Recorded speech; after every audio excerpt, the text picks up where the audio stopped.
하나님 말씀 보시겠습니다. 하나님 말씀은 오늘 시편, 오전에도 시편 봤는데 오후에도 시편 말씀이네요. 시편 14편 1절, 시편 14편 1절입니다. 여긴 첫 단어가 또 앞에 오늘 시편 1절 첫 단어가 좀 너무 대조가 되네요. 오늘 오전 첫 단어가 뭐였죠? 복 있는 사람은. 그런데 오늘 첫 단어는 뭐예요? 어리석은 사람은. 복 있는 사람은 어떻게 되는가 여기도 나와 있어요. 그 1장 1절에 복 있는 사람이라는 그 한 구절이 150편 전체를 다 아우르는 내용이 되거든요. 우리 한번 같이 읽도록 하겠습니다. 시작. 어리석은 자는 그의 마음에 이르기를 하나님이 없다 하는도다. 그들은 부패하고 그 행실이 가증하니 선을 행하는 자가 없도다. 여기 참 이런 사람도 있네요. 하나님이 없다는 사람도 있네요. 우리는 하나님 없다는 건 절대로 목에 칼이 들어와도 그런 말 할 수 없는데, 그죠? 자, 그런 사람도 있네요. 자, 이 내용에 대한 말씀을 이따가 또 보도록 하죠. 이 내용은 오늘 내용 중간에 또 한번 나오니까 그때 한번 다시 보도록 하고요. 자, 오늘 유인물을 보시면은 웨스트민스터 소요리 문답 제47문과 제48문에 관한 내용입니다. 빨리 바로 시작을 하죠. 제47문 초록색. 자, 한번 같이 읽어볼까요? 시작. 제1계명에서 금하고 있는 것은 무엇입니까? 제1계명 하나님의 다른 신을 섬기지 말라라고 하는 계명이잖아요. 금하고 있는 것은 뭐냐? 답이 나와 있습니다. 답을 한번 보라색 같이 읽어볼까요? 시작. 제1계명이 금하는 것은 참 하나님을 하나님으로 그리고 우리의 하나님을 부인하고 경배하지 않고 영광을 돌리지 않고 그분께만 합당한 경배와 영광을 다른 이에게 돌리는 것. 이걸 금하고 있다고요. 이게 금하고 있는 내용이에요. 예? 네. 우리 하나님만을 참 하나님으로 인정해야 되는데 부인하고 그 의미는 금하고 있는 거죠. 그렇죠? 하나님께만 경배드리는데 다른께 경배하고 있는 것, 다른 이에게 영광과 경배를 돌리는 것, 이거 다 하나님께 금하고 있는 겁니다. 제48문을 한번 보면, 자, 제목을 한번 같이 읽어볼까요? 시작. 제1계명에서 나 외에라는 말이 우리에게 특별히 가르치는 것은 무엇일까요? 나 이외에 하나님 다른 우상을 만들지 말라고 했는데 그것의 의미는 무엇일까? 답이 이렇게 되어 있죠. 답은 어떻게 되어 있습니까? 자, 보라색을 같이 한번 읽어보겠습니다. 시작. 제1계명에서 나 외에라는 말이 우리에게 가르쳐 주는 것은 모든 것을 보실 때 주의 깊게 보시는 하나님께서 다른 신을 섬기는 죄를 매우 불쾌하게 여기신다는 거예요. 이게 가르쳐 주는 건 뭐냐면 하나님이 매우 불쾌하게 여기신다라는 거죠. 여러분, 불쾌라는 단어 누군가를 여러분 불쾌하게 해보았습니까? 많이 해보셨겠죠. 제가 아내를 많이 불쾌하게 하는 일들이 집안에 가면은 많이 일어나거든요. 여기서는 잘 못하는데 교회가 가정으로 들어가면은 그냥 아무런 것도 아닌 것 가지고 서로 불쾌하게 하고 그러고 살아요. 지지고 볶고 삽니다. 저도 사람 사는 거 다 똑같아요. 자, 그런데 여러분, 누군가를 불쾌하게도 해보지만 또 문제는 뭐냐면 내가 누군가를 불쾌하게도 했겠죠. 그런데 여러분 보니까 여러분, 누군가를 불쾌해도 우리가 누구만큼은 불쾌하게 하면 안 되겠습니까? 하나님만큼은 불쾌하게 하면 안 돼요. 여러분, 저를 불쾌해도 상관없어요. 우리 친한 친구끼리, 가족끼리 조금 그런 수도 있겠지만, 누구만큼은 불쾌하게 하면 안 돼요? 하나님만큼은 불쾌하게 하면 안 되겠잖아요. 그런데, 하나님은 뭘 불쾌하게 여기시느냐? 하나님 외에 다른 신을 섬기고 사랑하면 하나님께서 불쾌하게 여기신다는 거죠. 자, 그 모습이 무엇인가를 보죠. 자, 우선은 오늘 본문의 내용의 흐름을 보니까 이 계명이 왜 주어졌느냐, 이 계명은 왜 지켜야 하느냐, 그것부터 언급이 되어 있더라고요. 첫 문장이 그래요. 자, 첫 문장부터 보면 이렇습니다. 같이 한번 보시죠. 제가 보겠습니다. 십계명은 하나님께서 출애굽 이후예요. 이전이 아니라 이후 시내산에서 모세를 통하여 주신 법이죠. 우리 너무 잘 알죠. 먼저 애굽 땅에서 백성을 해방시킨 후에요. 여기도 후에. 이전이 아니라 후에 주셨다는 시간적 순서도 중요하다. 이 내용은 좀 우리가 한번 얘기도 했습니다. 시간적 순서도 중요합니다. 이것은 율법을 지키는 것이 뭐라는 거예요? 구원의 조건이 아니라 율법을 지키는 구원의 결과라는 점을 알려주기 때문이라는 거예요. 이게 상당히 중요한 내용이라고 했습니다. 네. 율법을 지키는 것은 구원받기 위해서입니까? 구원받았기 때문입니까? 예, 너무 쉬운 질문인데 어려운 질문이 될 수 있어요. 여러분, 율법을 지키는 것은 구원받기 위해서가 아니라 구원받은 은혜가 너무나 감사해서예요. 그죠? 만약에 우리가 여러분 구원받기 위해서 율법을 지켜야 된다면은 그렇게 해서 하나님을 믿고 살아야 된다면 신앙생활은 너무 힘들어요. 그런데 신앙생활에 우리가 감격인 것은 구원받을 아무런 조건이 없음에도 구원해 주셨으니, 출애굽해 주셨으니, 어둠의 제약의 애굽 땅에서 우리를 건져내 새하늘의 새 땅으로 옮겨 주셨으니, 여러분 어떻게 하는 거예요? 감사해서 이제 하나님의 법을 지키는 거죠. 여러분, 두 삶에는 능력이 차이가 납니다. 두 삶에는 능력이 차이가 나요. 여러분, 우리가 구원받기 위해서 율법을 지키는 삶에는 능력이 안 나타나요. 구원받기 위해서 율법을 지키는 사람에는 능력은처럼 소멸이 내가 점점 달 없어질 것 같아요. 그런데 여러분, 어디에 능력이 나타나요? 능력은 어떻게 나타나느냐? 여러분, 이제 구원받은 은혜 때문에 여러분 율법을 지키는 삶, 구원받은 은혜가 너무나 감격해서 감사해서 지키는 삶에는 무엇이 나타납니까? 능력이 나타납니다. 거기에 삶의 진정한 변화가 있게 돼요. 여러분, 우리는 어떤 사람들입니까? 우리는 어떻게 해야 되는 사람들이죠? 구원받기 위해서 율법을 지키려고 힘쓰는 사람이 아니라 구원받은 은혜가 너무나 커서 어떻게 하든지 이 빚을 조금이라도 갚을까 해서 율법을 지킨 사람들이 될 수 있어야 돼요. 할렐루야. 그 사람이 능력 있는 삶이 돼요. 자, 결과라는 점 알려주기 때문입니다.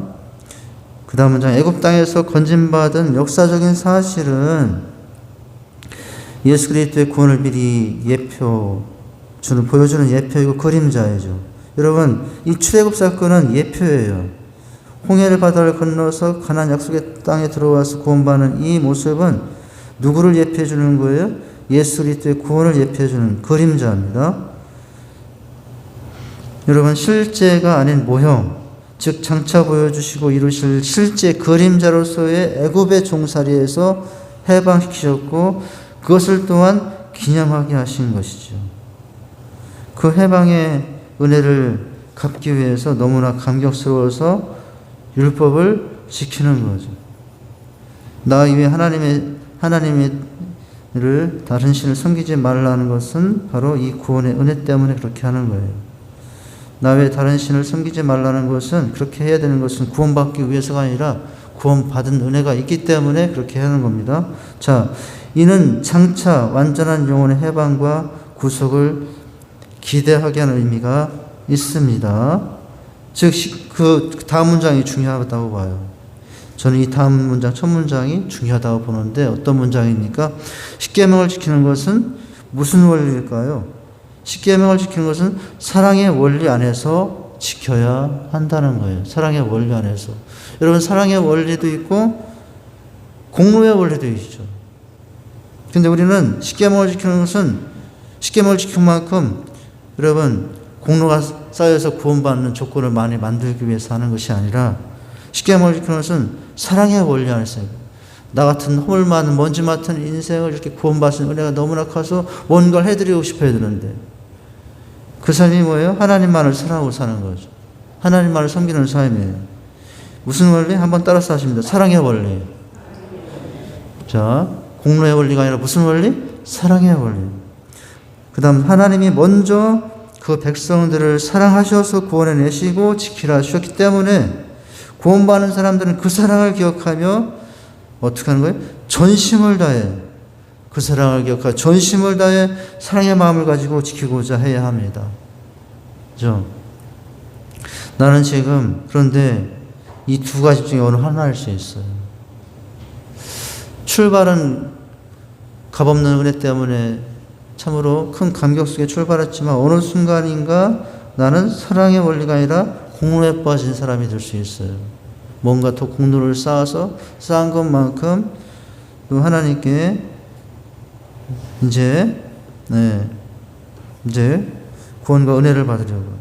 근데 그런 모습이 없어야 된다는 것이 아니라 어떻게 하는 게 더 온전하고 바른 모습이겠습니까? 구원의 신 은혜가 너무나 커서 감사해서 전심으로 마음을 다해 하나님을 사랑하고 사는 게 우리의 삶의 순수가 되어야 돼요. 자, 제1계명은 우리가 사랑해야 될 대상에 대해서 가르치고 있는데 그분은 하나님이잖아요. 자, 제45부는 계명의 내용을, 제46부는 계명의 요구를, 제47부는 계명의 금지하는 것. 자, 오늘 내용이죠. 금하는 것. 그리고 오늘 또 중심 내용이 되는 제48부는 나 외에가 의미하는 것이 무엇인가를 묻고 있습니다. 자, 그렇다면은 이제 금하고 있는 걸 보죠. 그 맨 위에 초록색 제47문에 질문이 뭐였습니까? 제1계명에서 금하고 있는 것은 무엇입니까? 라고 했는데 이제 본격적으로 그 답이 들어가죠. 자, 금하고 있는 것이 뭘까요? 제1계명이 금지하는 것. 이게 1번의 제목이에요. 자, 제1계명은 다른 신들의 존재가 있기 때문에 주는 계명이 아니라 꼭 그런 것 같잖아요. 다른 신들을 섬기지 말라? 다른 신이 있다는 얘기인가? 근데 여러분 그게 아니라는 거예요. 다른 신이 있기 때문에 이런 말 쓰는 것이 아니라는 거죠. 뭡니까? 제1계명은 첫 문장을 다시 보면 제1계명은 다른 신들의 존재가 있기 때문에 주는 계명이 아니라 우리 인간의 타락한 본성 때문에 주셨다는 거예요. 타락한 본성을 그래 두면 하나님 대신에 뭔가 다른 것을 찾기 때문에, 그래서 표현상은 뭐라고 했어요? 다른 신을 섬기지 말라 이렇게 했다는 거예요. 다른 신은 있습니까? 없습니까? 사실은 없어요. 인간 이 세상에 있는 모든 하나님의 다른 신들은 다 누가 만든 거예요? 사람이 만든 거예요. 사람이 만든 거예요. 진짜 유일한 신은 누구뿐이 없어요? 하나님뿐이 없어요. 가끔 신들의 전쟁 뭐 이런 말들을 하는 분들이 있는데 그것도 잘못 표현이거든요. 자, 인간은 가만히 두면 저절로 하나님이 아닌 다른 것들을 하나님처럼 섬기게 되어 있어요. 예. 이게 이제 우리의 본성상 하나님께서 우리 인간을 지을 때 이제 이렇게 절대자를 찾게끔 인간을 지었어요. 저 짐승들이나 저 해나 달이나 별들은 그런 본성을 안 주셨어요. 하나님의 형상을 닮아 지음받은 인간만큼은 늘 절대자를 찾는 존재로 지음을 받았어요. 이게 인간의 속성이거든요. 그 단어가 뒤에서는 종교성이라고 나오는데요. 자, 그래서 가만히 두면 저절로 하나님이 아닌 다른 것들을 하나님처럼 섬기게 되어 있다. 이게 종교성이에요. 원래 하나님이 인간을 창조하실 때 하나님을 잘 섬기고 사랑하고 예배하라고 뭘 주셔서 종교성을 주셨습니다. 종교성을 주셨는데 타락 이후 그 종교성이 왜곡되어 하나님이 아니라 다른 것을 하나님처럼 섬기기 때문에 그렇습니다. 라는 거죠. 자, 이것이 왜 그렇게 되느냐? 자, 왜 이런 계명을 하느냐? 신들이 존재하기 때문에 주신 계명이 아니라 인간이 타락한 본성상 하나님을 찾지 않으면 다른 신들을 찾게끔 되었기 때문에. 어떤 사람들은 그러더라고요. 나는 아무 종교도 안 믿는다고. 나는 아무 신도 안 믿는다고. 그런데 그렇게 말하는 그 사람들도 뭐라고 하면 뭔가 믿고 있어요. 뭔가 기대고 있어요. 그 대상이 나일 수도 있고 세상, 부귀, 영화, 명예 뭐 이런 것일 수도 있고요. 인간은 이제 그런 종교성이 있습니다. 네.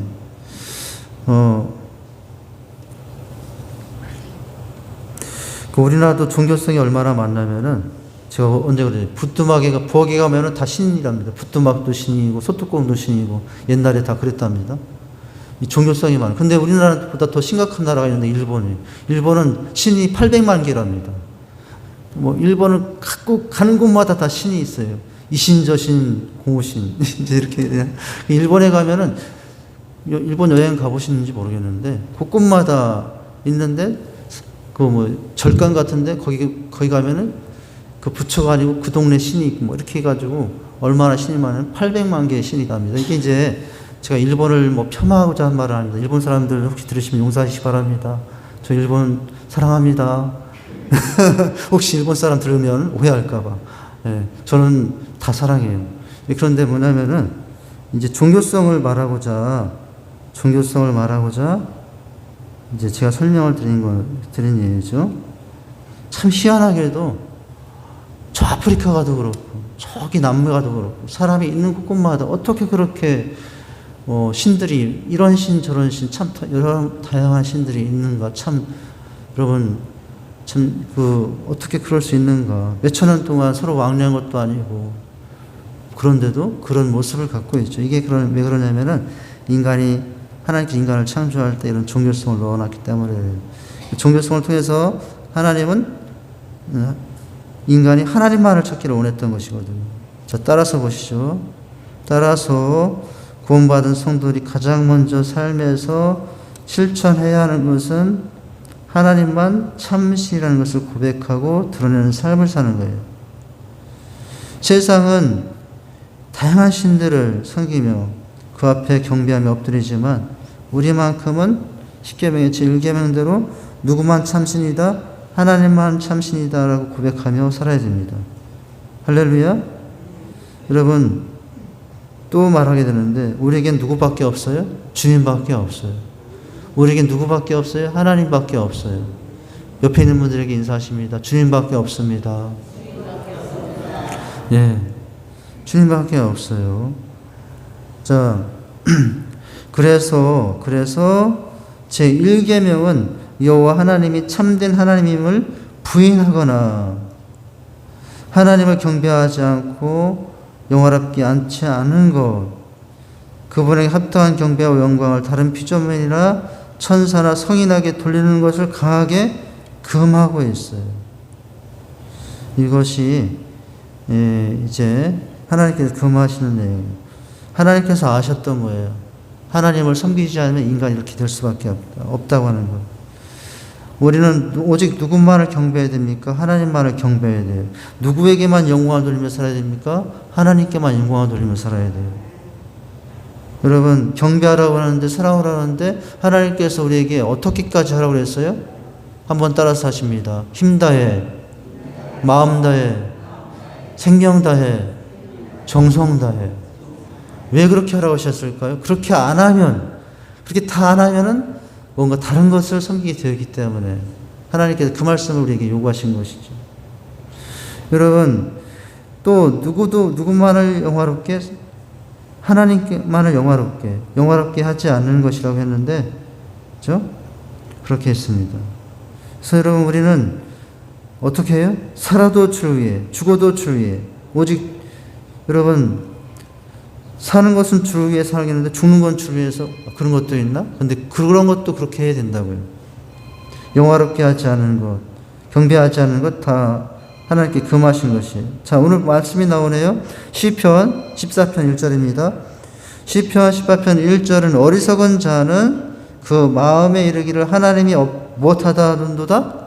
없다 하는도다. 하나님이 없다 하는도다. 그들은 부패하고 그 행실이 가증하니 선을 행한 자가 없도다 라고 했어요. 여러분, 그런데 여러분, 복 있는 사람은 어떤 사람이겠어요? 하나님은 계시다 이렇게 되겠죠. 오늘 오전에 말씀으로 따지면,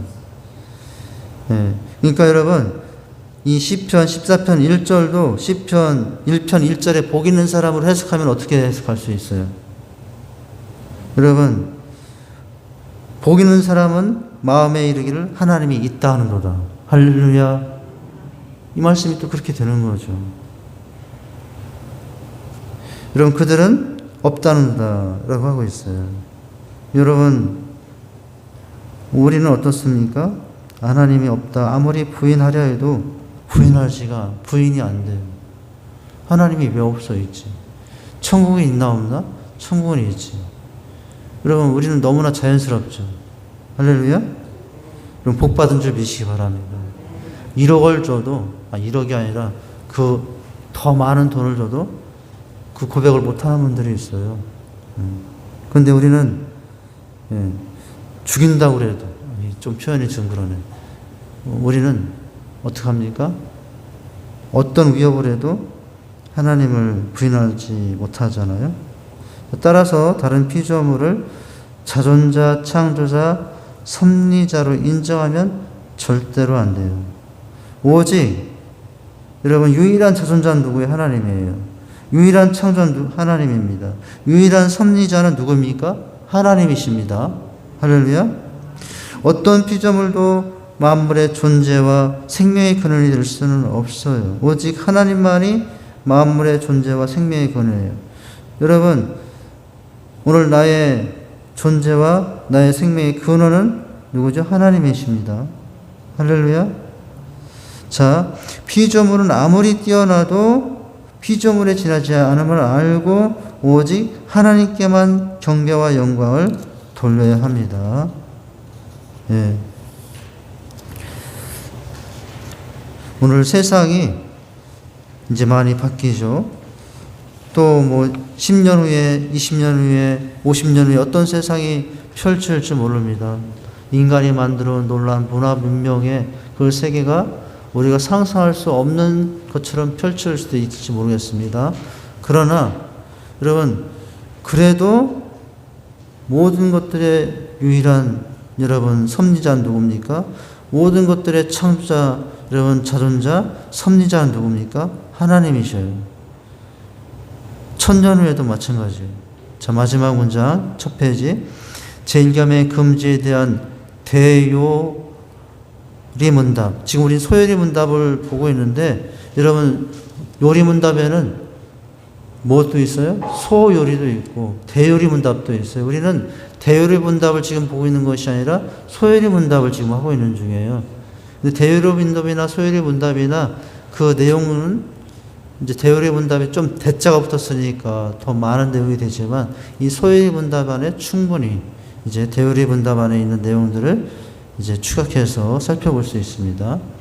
자, 제1계명의 금지에 대한 대요리 문답의 가르침을 거기니까 더 자세하게 했죠. 대요리 문답이니까 더 자세하게 했는데 여러분 다음 문장들을 보세요. 대요리 문답에는 이런 것도 우상 숭배라고 여러분 나옵니다.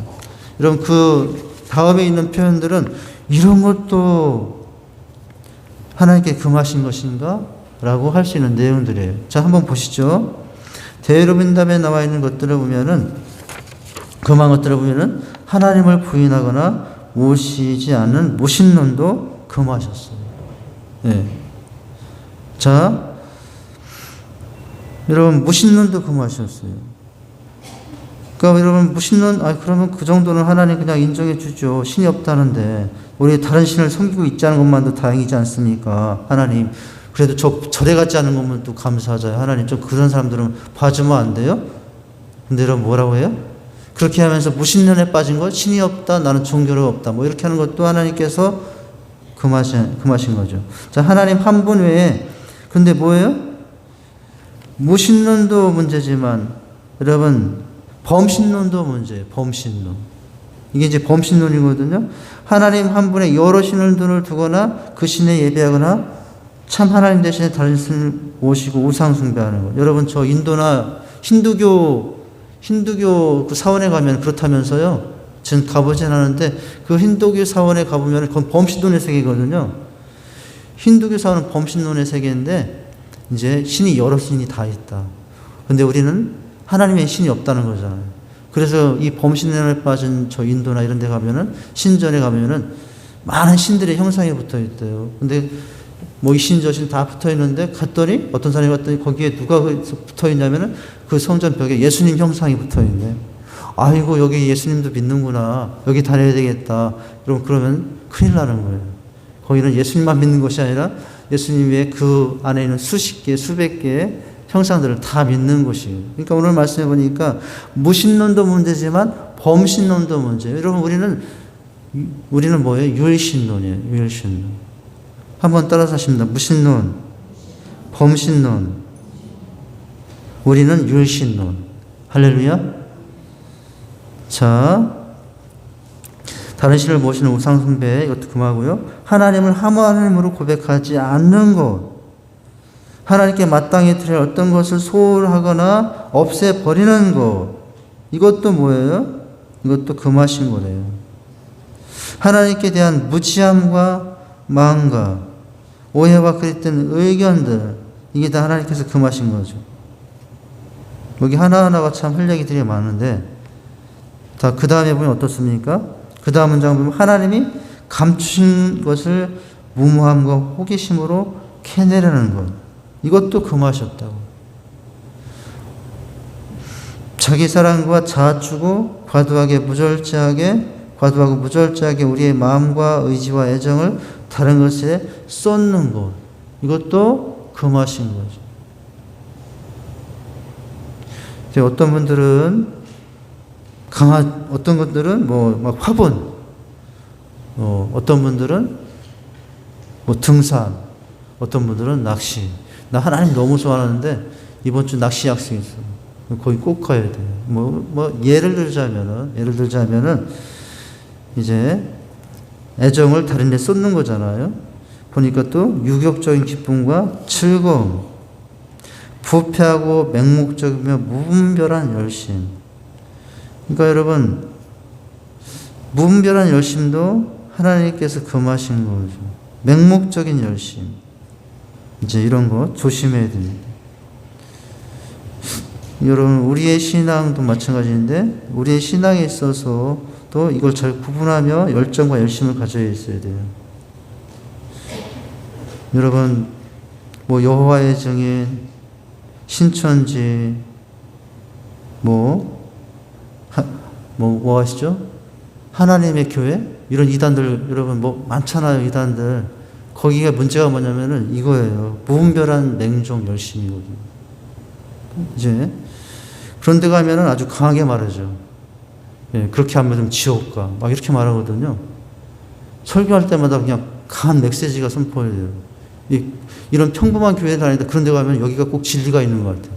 아, 여기가 바로 말씀이 선포되는 곳이다. 일반 교회에서는 하지도 못하는 말을 여기서 해주니까. 그런데 그런 것들이 진리인 줄 알고 분별이 없으면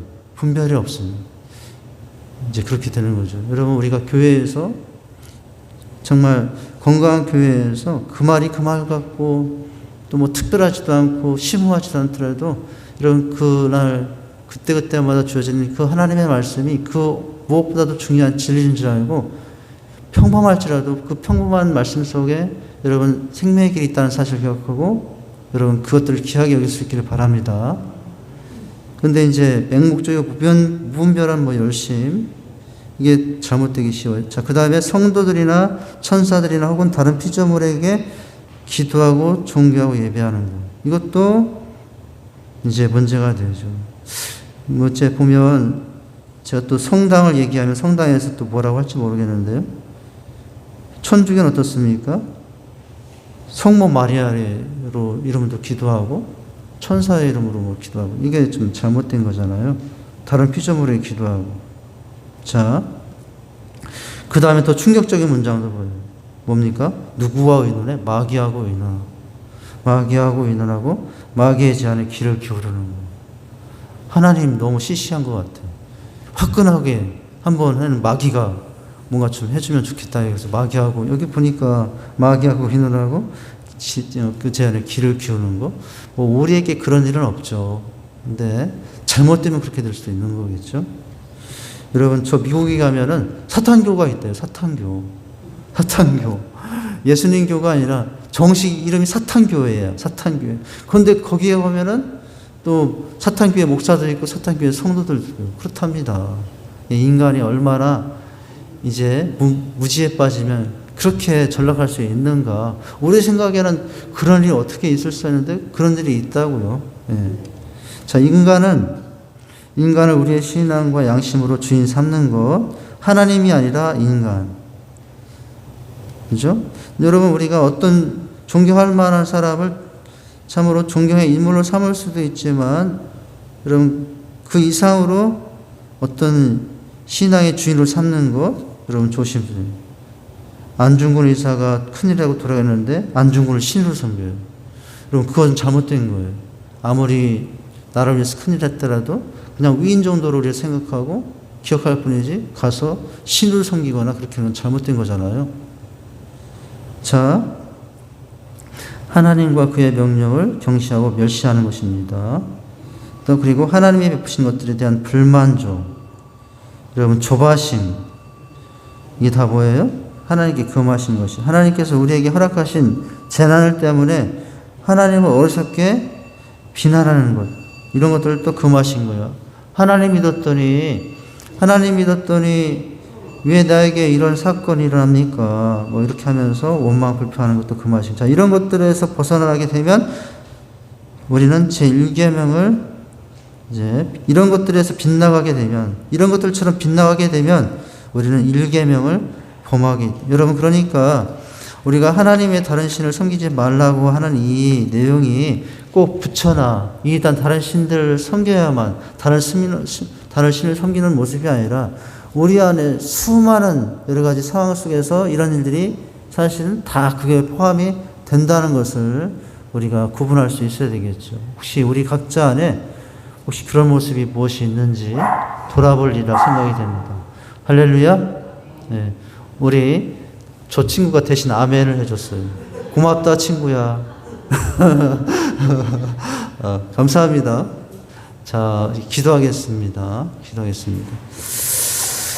하나님 아버지, 나 왜 다른 신을 섬기지 말라 했는데 꼭 하나님 외에 붙여나 다른 신들을 섬겨야만 우리가 다른 신들을 그것이 범하고 있는 것이 아니라 참으로 우리 안에 수많은 갖가지 경우를 통해서 하나님의 다른 신을 섬기는 모습이 우리 안에, 내 안에 들어와 있을 수 있다는 사실을 기억하고, 혹시 무엇이 그런 면이 있는지 나를 돌아보고 점검하며 오직 하나님만을 사랑하며 오직 하나님만을 주인 삼고 또 하나님만을 주관자 삼고 섭리자로 삼아서 주의 인도함 가운데 늘 살아가는 저희들 다 되게 하여 주시옵소서. 예수님 이름으로 기도합니다. 아멘.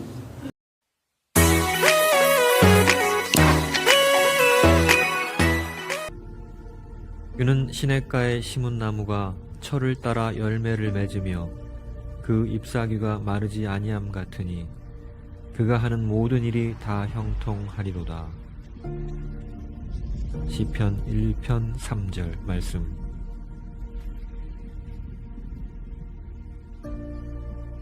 성경은 다음과 같이 선명한 교훈을 가르칩니다. 의인은 형통하고 악인은 망한다. 이 단순한 문장을 단순하게 믿기에는 현실이 녹록지 않습니다. 인생은 곧게 가지 않고 굽이쳐 흐릅니다. 우리 믿음이 현실에 부딪혀 좌초되는 난파선과 같을 때가 얼마나 많습니까? 시편 1편은 삶의 골짜기에서 넘어진 성도를 향해 단순하지만 강력한 위로를 선언합니다. 주의 말씀을 주야로 묵상하는 자는 시냇가에 심은 나무같이 형통합니다. 하나님이 그의 길을 인정하기 때문입니다. 복잡한 세상에서 혼란스럽게 살지 말고 주의 말씀을 붙들고 단순하게 걸어갑시다. 하나님이 복된 인생으로 만들어 줄 것입니다.